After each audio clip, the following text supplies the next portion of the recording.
அதுவும் கேர்ள்ஸ், இந்த சின்ன பிள்ளைங்க எல்லாம், அதுவும் இந்த டீன்ஸ் பிள்ளைங்க இருக்கீங்க பாருங்க, இந்த 8th ஸ்டாண்டர்ட்ல இருந்து இந்த 10th +1 வரைக்கும் வி கேர்ஃபுல்லா இருப்பா.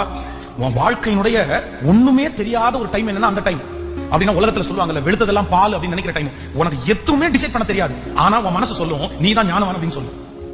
உனக்கு நீ பண்றது எல்லாமே தப்பா இருக்கும், ஆனா உன் மனசு சொல்லும் நான் பண்றது சரி அப்படின்னு சொல்லும்.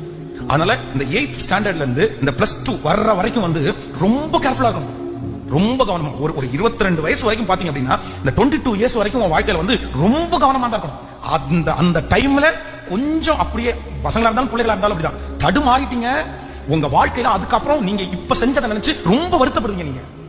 அதனாலதான் அம்மாவுடைய கட்டுப்பாட்டுக்குள்ளே இருந்துரு, அப்பாவுடைய கட்டுப்பாட்டுக்குள்ளே இருந்துரு, அது வரைக்கும் நீ வெளியே போகாத, ஒரு சபையினுடைய கட்டுப்பாட்டுக்குள்ளே இருந்துரு, ஒரு நல்ல ஜெபிக்கிற ஒரு கட்டுப்பாட்டுக்குள்ளே இருந்துரு அப்படின்னு சொல்றதுக்கு காரணம் என்ன அப்படின்னு சொன்னா, அந்த வயசு வந்து தடுமாறுற வயசு.